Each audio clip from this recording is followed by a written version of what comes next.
Abra sua Bíblia, por gentileza, em Atos, capítulo 18.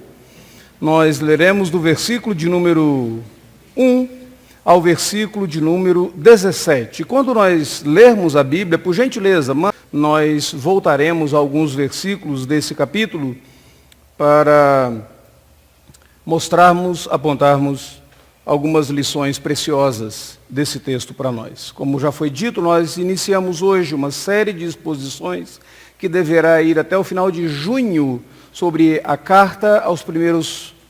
primeira carta de Paulo aos Coríntios, que na verdade não era a primeira, foi a segunda, mas depois eu explico para vocês. Ele já havia escrito uma, que nós não temos nenhuma notícia dela.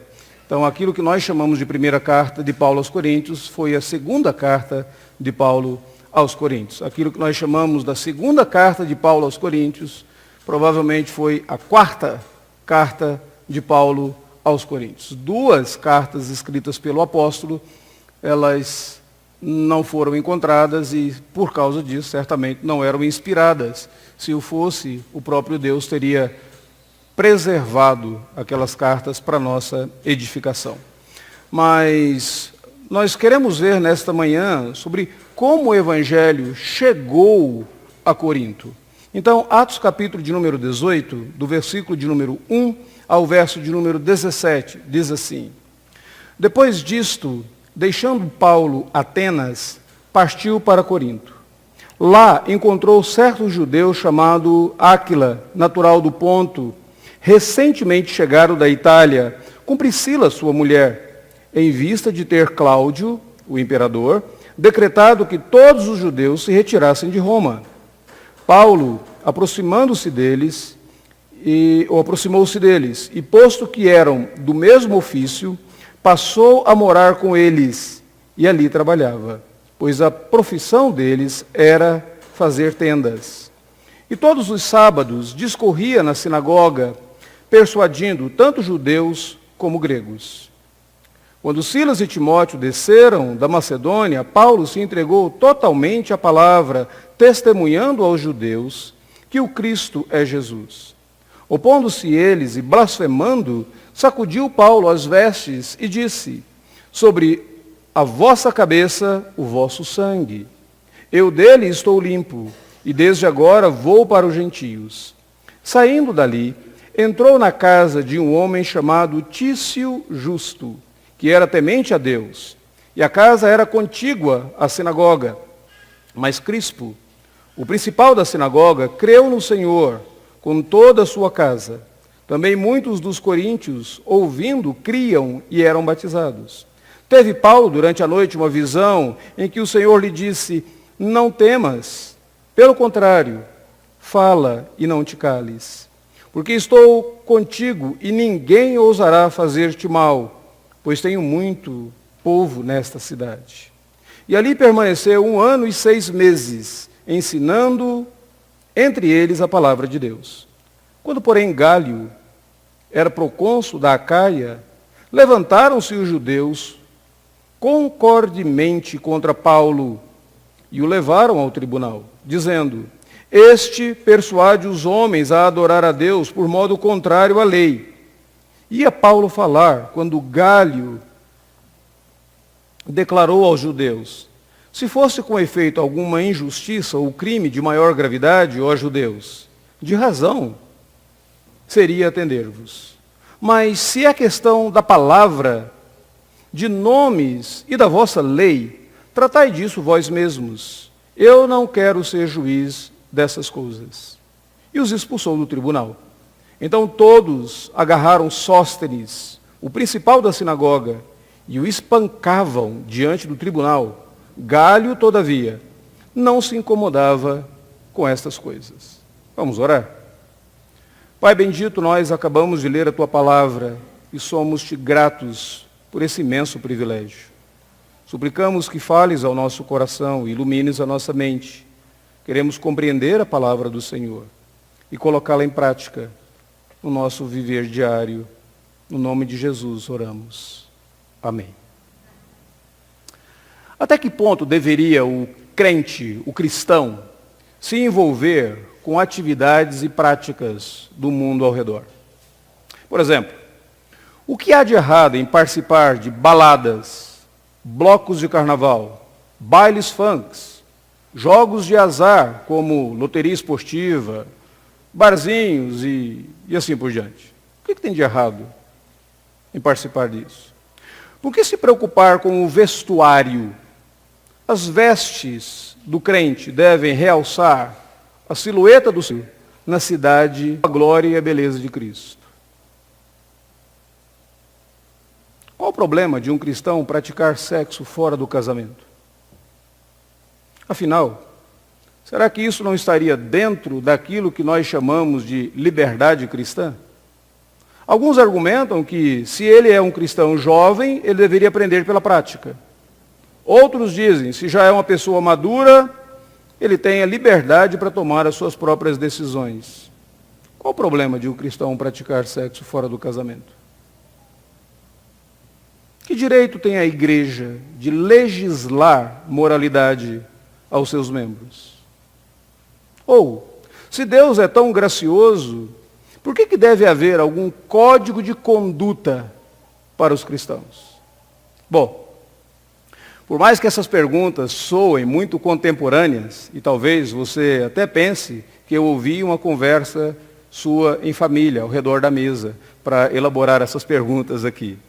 O fato é que todas essas perguntas, de alguma maneira, já foram levantadas pelos cristãos no primeiro século. Os cristãos da cidade de Corinto. Quando eu e você lemos a carta escrita por Paulo aos Coríntios, nós percebemos que, de alguma maneira, Paulo aborda naquela carta todos esses assuntos.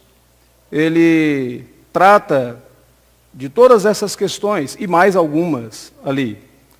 O relacionamento entre o cristão e a sua cultura, o relacionamento entre o cristão e as festas religiosas ao seu redor, e assim por diante. Dessa forma, a carta de 1 Coríntios, ela é extremamente relevante para todo crente dos dias atuais. Ela responde a algumas dessas indagações. Todavia, antes de nós começarmos o estudo da carta aos Coríntios, seria bom entendermos como que o Evangelho chegou à cidade de Corinto. Esse texto que nós acabamos de ler diz que Paulo chegou à cidade de Corinto pregando o Evangelho e depois ele fica ali por 18 meses. Versículo de número 11 diz que ele ficou 1 ano e 6 meses ensinando entre eles a palavra de Deus. Quando Paulo saiu da cidade de Corinto, já havia ali uma igreja que era tida como uma igreja forte. Quando Paulo escreve a sua primeira carta a eles, ele diz que não faltava aos coríntios nenhum dom espiritual. Eles estavam capacitados a exercer todos os dons espirituais. E quando Paulo chega à cidade de Corinto, ele faz isso no finalzinho da sua segunda viagem missionária. De Corinto, ele volta para Antioquia e depois ele aguarda o início da sua terceira viagem missionária. Só que é uma coisa muito interessante, porque quando Paulo chegou em Corinto, ele escreve que ele estava em uma condição de fraqueza, temor e grande temor. Ele escreve isso na carta aos Coríntios, dizendo que ele não estava no seu melhor. Ele sentia-se muito fraco, muito atemorizado. E a pergunta é, por que ele se sentia daquela maneira? Se você ler os capítulos anteriores do livro de Atos, você perceberá que ele tinha algumas razões, porque ele vinha de uma série de episódios frustrantes no ministério dele.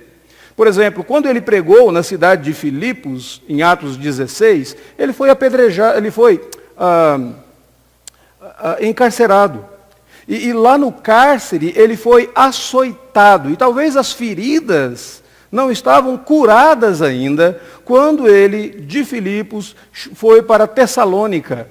Lá em Tessalônica ele começou a pregar o Evangelho e os judeus o apedrejaram. E a Bíblia diz que eles trouxeram alguns homens maus da malandragem, pessoas acostumadas a fazer o mal, e eles trataram o apóstolo Paulo com toda a maldade.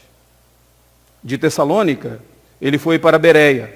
E enquanto ele estava pregando o Evangelho na cidade de Bereia, algumas pessoas prestando atenção no que ele estava falando, vieram alguns lá da cidade de Tessalônica, que não era muito distante, vieram e novamente eles perturbaram o povo e Paulo teve que ser expulso de Bereia mais uma vez. De Bereia ele foi para Atenas, cidade linda, Meca dos filósofos, onde ele teve a oportunidade de pregar no Areópago. Mas enquanto ele estava pregando no Areópago e ele falou sobre a ressurreição, as pessoas que ouviam começaram a responder com zombaria. Ou seja, ele tinha alguns motivos para não estar no seu melhor. Ele sentia-se fraco, sentia-se em temor e grande tremor quando ele chegou na cidade de Corinto. Além do mais, quando ele chegou em Corinto, ele estava só. Por alguns problemas que aconteceram na cidade de Tessalônica, ele mandou Silas e Timóteo, seus 2 companheiros, para a igreja de Tessalônica, para fortalecer aquela igreja, para encorajar aqueles irmãos. E ele ficou sozinho, ele ficou preocupado quando ele escreve na carta aos Tessalonicenses, ele diz assim: não podendo suportar mais o cuidado por vós, pareceu-me bem ficar sozinho em Atenas, enviando Timóteo e Silas para cuidar de vocês. Todas as vezes que aparece na Bíblia essa expressão temor e tremor, que era a condição que Paulo estava quando ele chegou a Corinto, é uma referência a uma profunda ansiedade. Mesmo não estando bem quando ele chegou em Corinto, ele ainda ficou lá 18 meses. Corinto era uma grande cidade. E se você olhar nesse texto, dá talvez para compreendermos melhor o ministério de Paulo e o impacto do Evangelho naquela cidade. A primeira coisa que nós observamos aqui, no versículo de número 1, nós temos uma apresentação tanto quanto abrupta que Lucas, que está escrevendo o livro de Atos, faz da cidade de Corinto.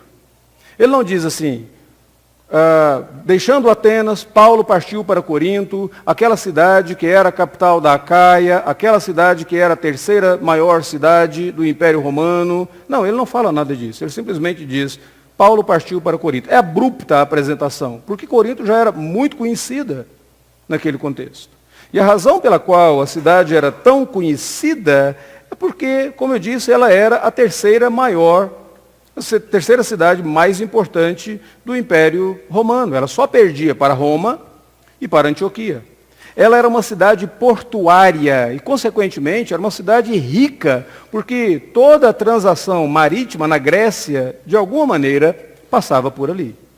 Ela era uma cidade tão rica, mas tão rica, que alguns judeus, vendo a oportunidade, se mudaram para Corinto. É por isso que o texto diz que havia uma sinagoga, versículo de número 4, na cidade de Corinto. Aquela cidade não era apenas uma cidade próspera. E a prosperidade de Corinto, entenda, fazia com que os moradores da cidade fossem orgulhosos, arrogantes. Eles achavam que eles não precisavam de mais ninguém, porque eles tinham toda a prosperidade ali. Segunda coisa, ela era uma cidade marcada pela imoralidade. Se você já morou em uma cidade portuária, você sabe que uma cidade portuária recebe pessoas vindas de diferentes partes do mundo, com diferentes culturas, diferentes costumes, e muitas vezes esses costumes não são de uma moralidade elevada. Cidades portuárias, tantas vezes, são marcadas por prostituições e imoralidades. Em Corinto havia 2 portos. Imagine que todas as vezes que os marujos, todas as vezes que os navios chegavam, as prostitutas já desciam às ruas, oferecendo os seus préstimos, os seus serviços para aqueles marinheiros ali. Havia também na cidade, que contribuía para essa imoralidade, havia no alto, na Acrópole de Corinto, um templo que era dedicado à deusa grega Afrodite, que era a deusa do amor e a deusa da sexualidade. No templo de Afrodite, os historiadores dizem que deveria existir cerca de 1000 prostitutas cultuais, porque o culto a Afrodite, como era um culto à fertilidade, ele era realizado não por meio de uma liturgia, onde você canta, onde você lê e onde você ouve, mas a liturgia do culto a Afrodite consistia de verdadeiras orgias e relações sexuais. A cidade era marcada por imoralidade. Mas a cidade era marcada também por uma confusão religiosa. Eu já falei dos judeus que estavam ali, mas os judeus, eles não conseguiam causar nenhum impacto para mudar, para melhorar aquela sociedade. Normalmente o judeu ele tem um padrão moral elevado, mas esses judeus aqui, aparentemente, eles estavam mais interessados no lucro que eles receberiam do que em influenciar aquela sociedade para o bem. Além do mais, o próprio culto a Afrodite mostra como que as pessoas estavam confusas. Havia idolatria naquela cidade. E a idolatria gerava essa imoralidade. Depois de apresentar Corinto de uma maneira abrupta, Lucas fala como que o ministério do apóstolo Paulo começou ali. Foi um início um tanto quanto tímido, se você observar. Versículo de número 2 diz que ele chegou a Corinto, ele estava só, e ele procurou um judeu chamado Áquila, natural do Ponto, e ele começou a morar com ele e a sua esposa, porque ambos eram da mesma profissão, ambos faziam tendas para vender. O material utilizado naquela época para fazer tendas era pelos de bodes, e o material chamava-se silício. Interessante, porque o apóstolo Paulo, ele era natural da Cilícia, a região que produzia esse material. Então, é claro que o apóstolo Paulo deveria saber fazer tendas, ele deveria saber trabalhar com aquele material. Ele cresceu na região que produzia aquele material. Como Áquila e Priscila também faziam tendas para viver, e eles haviam acabado de chegar em Corinto, porque eles foram expulsos de Roma por ordem do imperador Cláudio, o apóstolo Paulo se uniu a eles, contou com a hospitalidade de Áquila e Priscila, e ele começou, de uma maneira muito tímida, o seu trabalho, a sua evangelização naquela cidade. O que o texto diz que ele fazia, no versículo de número 4, é que semanalmente ele ia para a sinagoga e ele discorria na sinagoga persuadindo tanto judeus quanto gregos. A palavra que aparece aí é dialegomai, que significa ele argumentava com eles. Ele entrava em um verdadeiro diálogo, uma argumentação, mostrando para eles que Jesus é o Cristo. Quando mais tarde Timóteo e Silas se juntaram a Paulo, aparentemente eles trouxeram uma oferta em dinheiro vindos da igreja de Filipos, dos macedônios. Ele fala isso em uma das cartas dele, lá dos macedônios, depois na segunda carta aos Coríntios, ele também diz isso.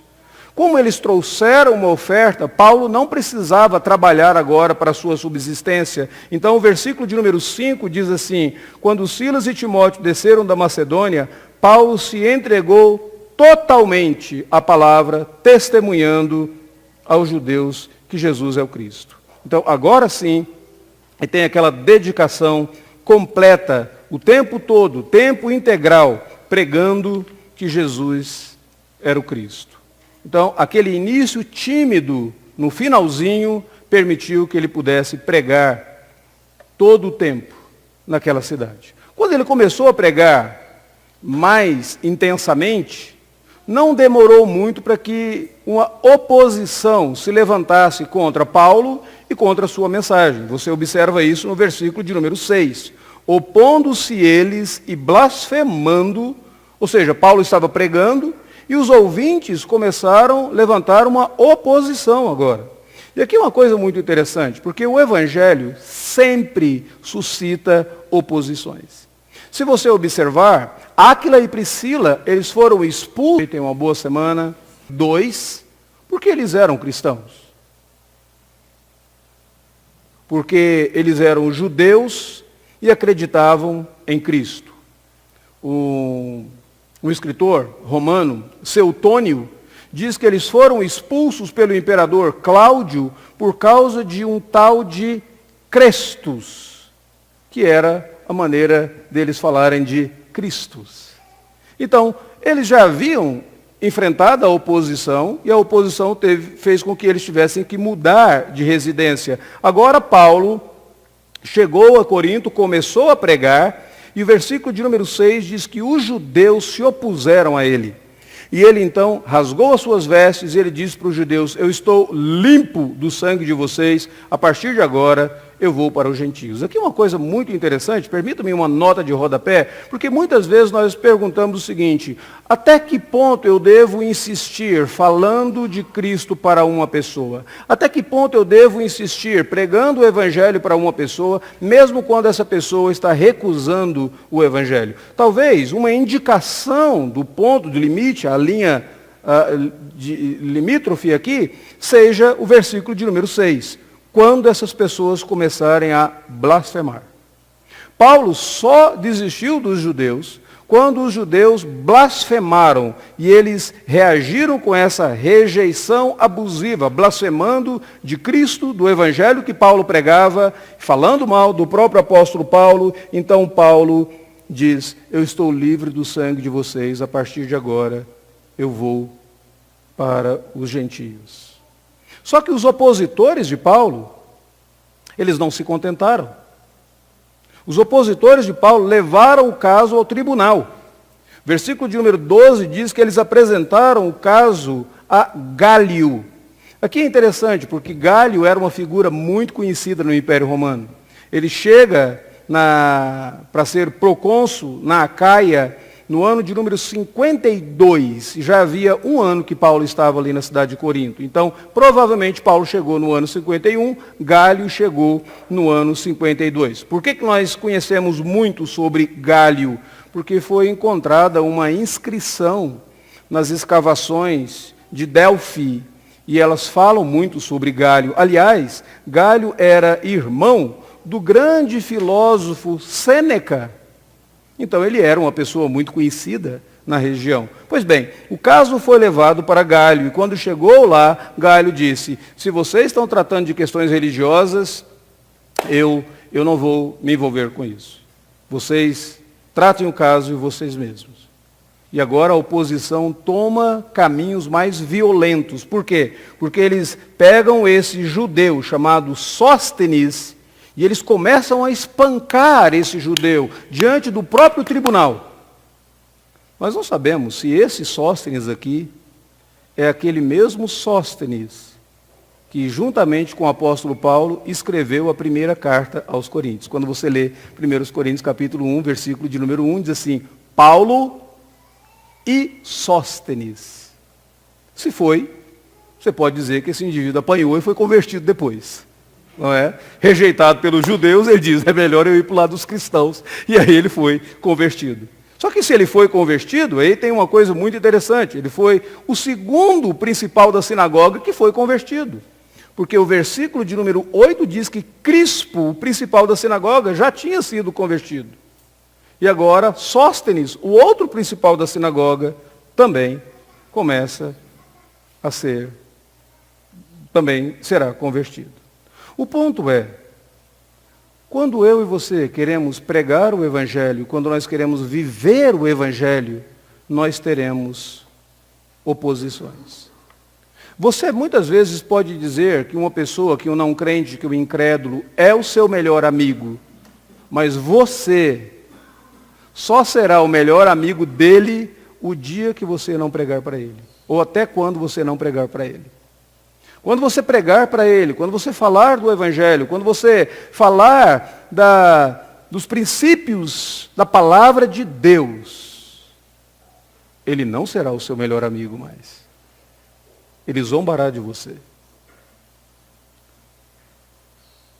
Paulo escreve dizendo que todo aquele que quer viver no Senhor, piedosamente no Senhor, será perseguido.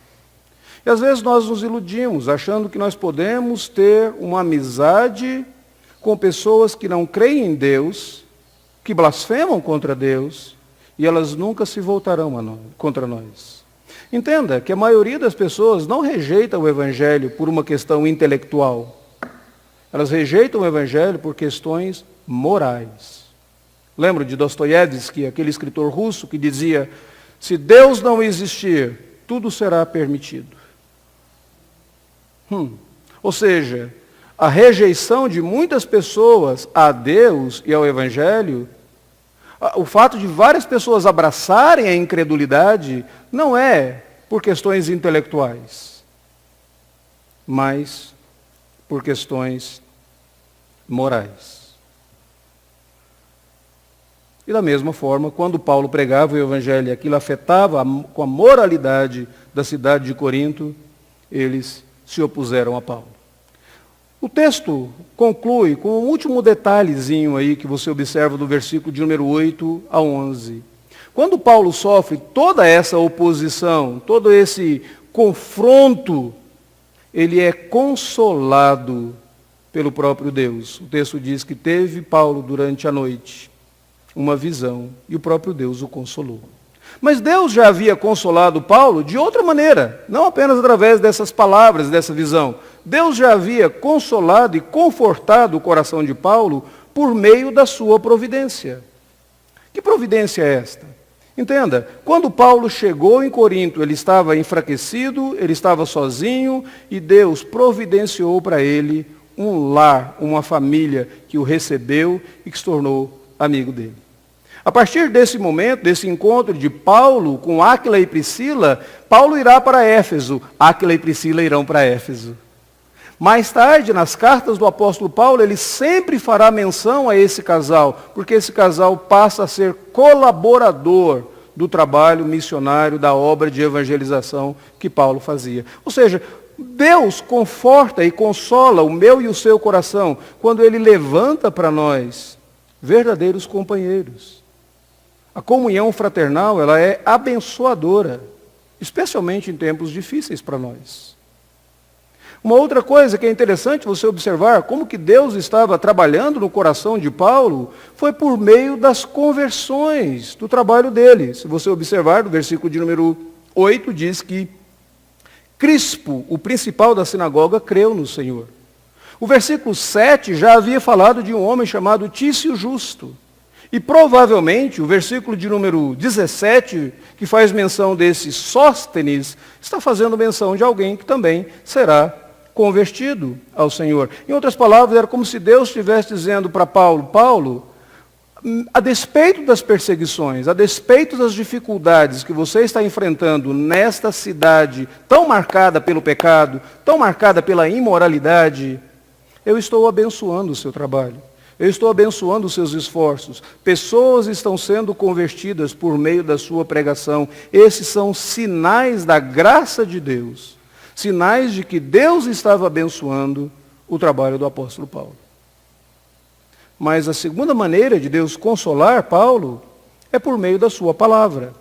O texto diz que Paulo teve uma visão durante a noite e Deus o confortou por meio das suas palavras. O que Deus diz para ele? Versículo de número 9, não temas, versículo 10, porque eu sou contigo. Bom, se Deus teve que dizer para Paulo, não temas, é porque ele estava temendo, ou pelo menos ele estava inclinado a ter medo naquele contexto. Imagine você pregando o Evangelho quando pessoas estão se opondo a ti em uma cidade que é caracterizada pela imoralidade, o mundo ao redor, rejeitando o que você está falando, e você teme.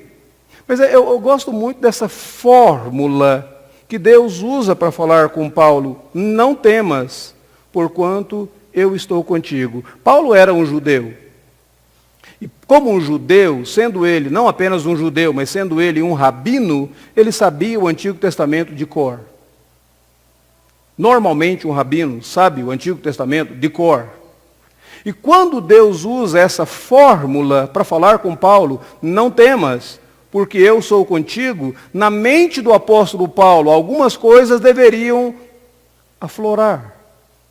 Essa foi a mesma frase que Deus usou para Abrão, no capítulo 15 de Gênesis, quando Abrão estava com medo. Essa foi a mesma frase que Deus usou para Isaac, no capítulo 26 de Gênesis, quando Isaac estava com medo.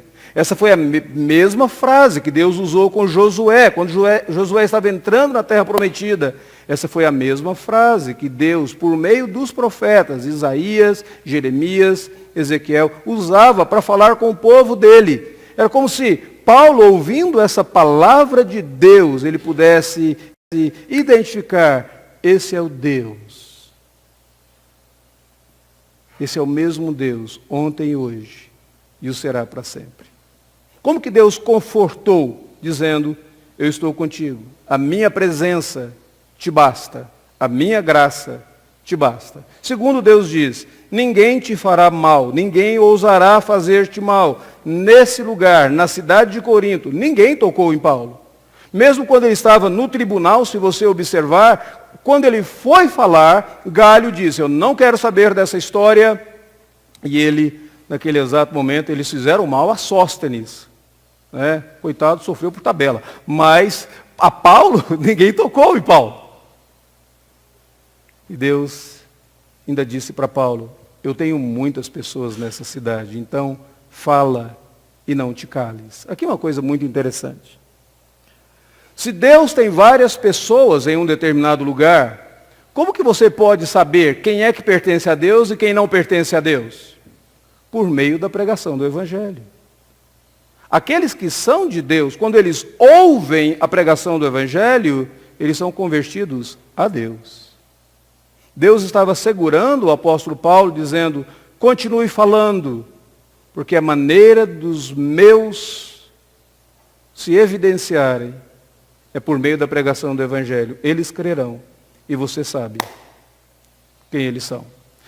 Assim pode ser dividido esse capítulo de número 18, esses são os detalhes do capítulo 18. Mas quais são as lições para nós?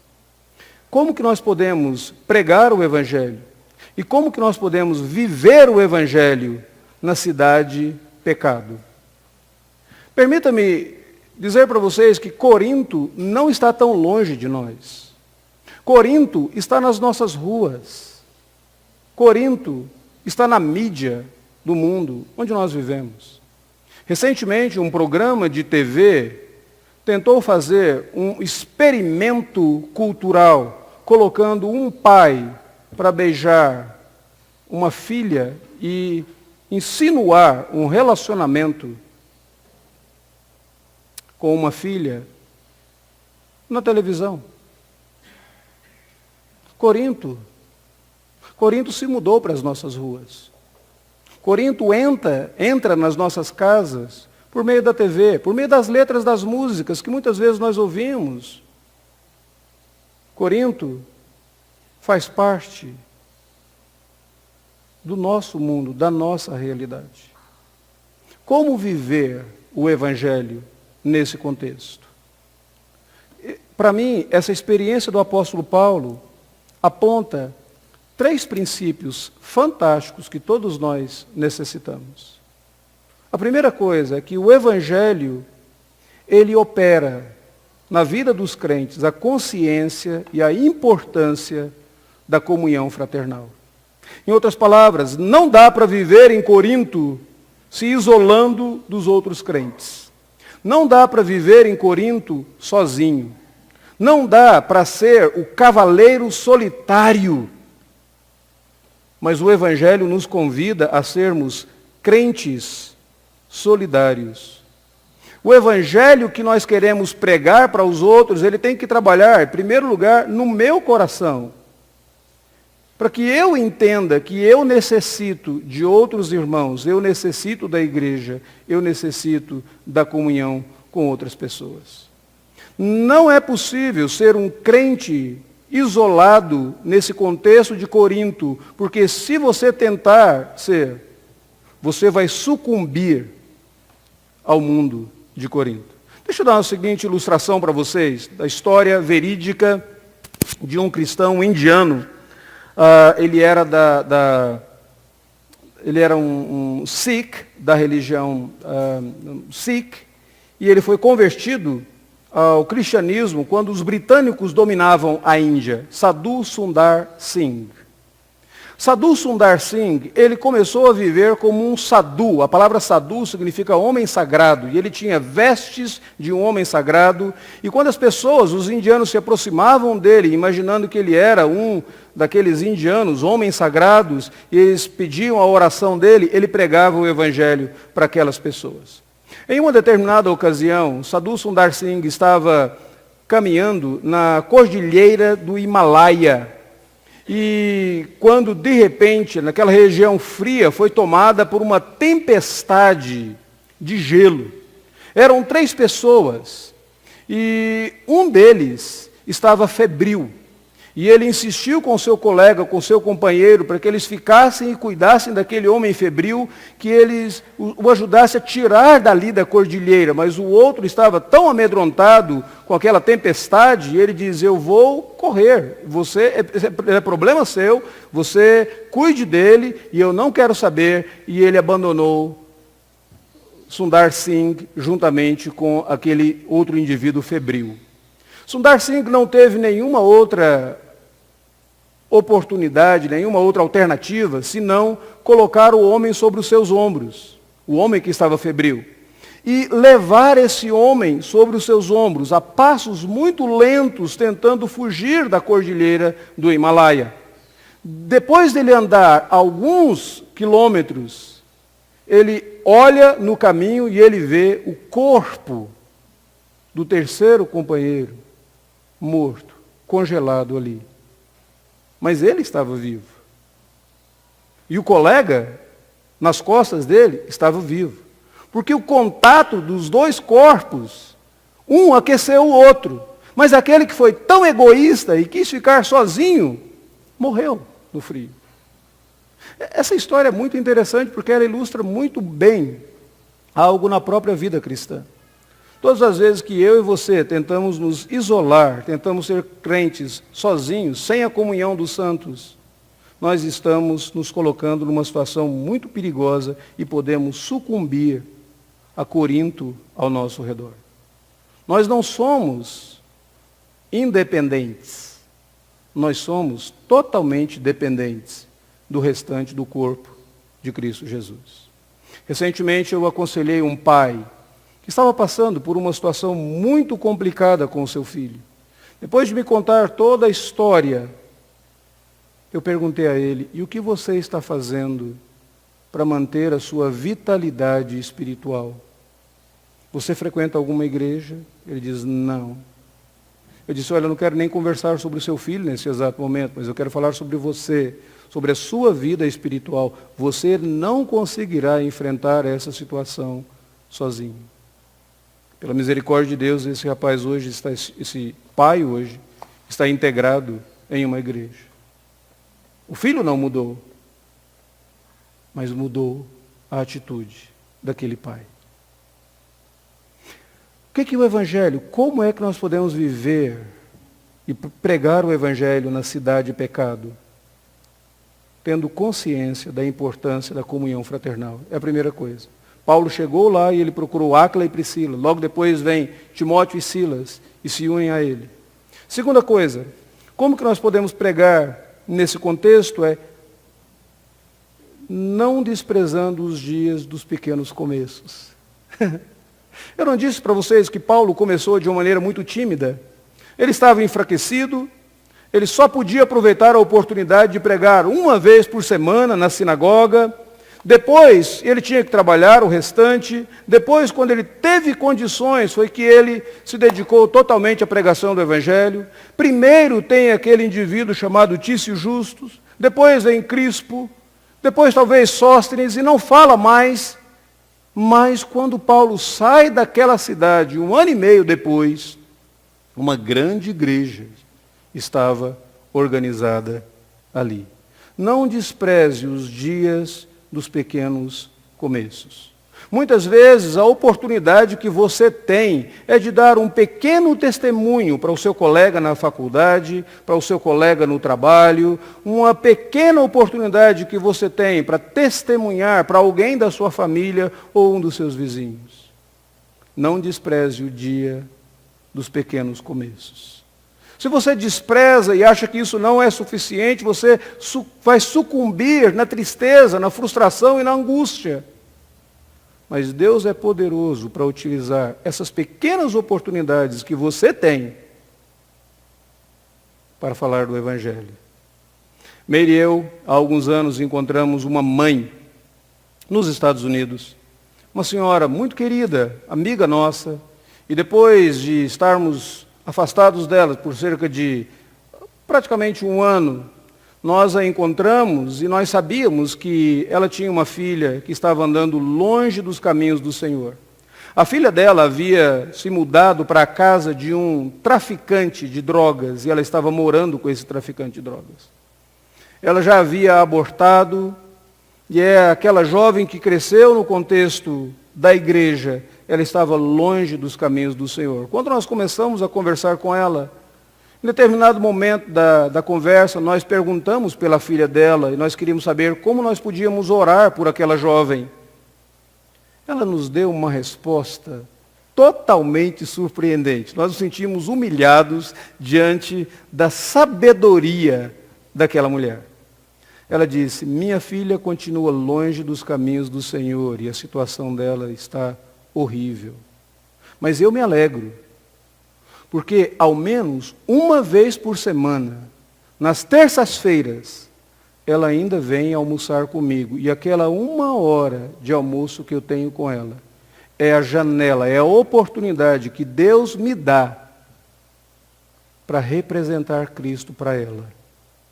Então, ore para que todas as vezes que eu me encontrar com ela, eu esteja alegre no Senhor, eu esteja forte no Senhor, e ela veja que na minha vida eu sou diferente, porque Cristo é o meu Senhor.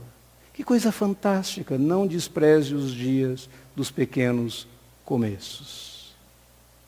Terceiro e último lugar, como viver o Evangelho e como pregar o Evangelho na cidade de pecado. Entendendo que a rejeição das pessoas ao redor só te atinge, só te abala, se a aprovação de Deus não for aquilo que é mais importante na sua vida. Porque se a aprovação de Deus for o que é mais importante para você, você não será abalado quando as pessoas te rejeitarem. Veja o que acontece com o apóstolo Paulo. Ele estava sofrendo oposição dos judeus, foi levado à corte, ele viu violência naquela oposição, mas o versículo de número 9 diz que o Senhor Deus diz para ele: não temas, pelo contrário, fala e não te cales, eu estou contigo. E diz o versículo de número 11, ele permaneceu ali 1 ano e 6 meses. Sabe qual que é o problema que muitas vezes eu e você temos quando as pessoas viram as costas para nós? É que nós nos preocupamos com a aprovação delas mais do que com a aprovação de Deus. Sabe qual que é o problema? Que muitas vezes nós somos tentados a nos conformarmos ao mundo ao redor, a participarmos de tudo com eles, não falarmos do Evangelho para eles. Sabe por quê? Porque nós estamos mais preocupados com a aprovação deles do que com a aprovação de Deus. Nós nos preocupamos se eles vão aprovar a nossa vestimenta, se eles vão aprovar as músicas que nós ouvimos, se eles irão aprovar o nosso estilo de vida. Se você não vai à balada, você é um jurássico, então você tem que ir à balada. Se você não gosta de música funk, você é fora da realidade, então você tem que gostar dessas coisas. E assim por diante, nós estamos muito mais preocupados com a aprovação das pessoas ao nosso redor do que com o que Deus pensa de nós. E por isso, quando nós somos rejeitados, nós ficamos abalados. E por isso, quando alguém na igreja diz que não deveria ser assim, nós olhamos para essa pessoa e dizemos: que direito a igreja tem de legislar moralidade? Paulo estava mais preocupado com a aprovação que vinha de Deus. Enfim, minha pergunta para você é: tem sido difícil para você viver no seu contexto? Tem sido difícil para você viver na cidade de pecado? Tem sido difícil para você viver na Corinto da atualidade, que se mudou para as nossas ruas e entra pelas nossas casas? Deus estabeleceu princípios para eu e você vivermos, porque nós podemos ter o exemplo do apóstolo Paulo. Mas o apóstolo Paulo, ele não viveu assim porque do nada ele decidiu fazê-lo. Paulo teve o próprio exemplo de Jesus Cristo. Jesus foi aquele que viveu no mundo, mas ele não sucumbiu ao mundo. Permita-me concluir com uma metáfora bem interessante. Eu já morei numa cidade portuária. E uma das alegrias que eu tinha todas as manhãs, indo para a igreja, para o atendimento pastoral, era passar e ver aqueles navios. Lindos, bonitos. E depois dos navios eu via o Penedo. E depois do Penedo eu olhava à direita e via os montes. Fantástica visão. Com os navios eu aprendi uma história bem interessante, uma lição bem interessante. O navio, ele foi feito para ficar no mar, na água salgada. Tira o navio da água salgada e ele vai enferrujar. E ele vai estragar. E ele não vai prestar mais. Mas se na água salgada houver algum furo no casco desse navio e a água entrar nesse navio, ele poderá afundar. Você, crente, foi salvo para viver no mundo, para viver na Corinto atual. Você não foi salvo para viver como se você fosse membro de uma seita, um ermitão, distante, em uma caverna. Você foi salvo para viver no mundo. Mas se o mundo entra dentro de você, na sua mente, na sua cosmovisão, nos seus sentimentos, na sua moralidade, você naufraga nesse mundo. E você não será testemunha do mundo mais. Não será sal da terra, não será luz do mundo, não estará sendo discípulo de Jesus Cristo. Que o Senhor Deus tenha misericórdia da minha vida e da sua vida, para vivermos corretamente na Corinto da atualidade. Vamos orar?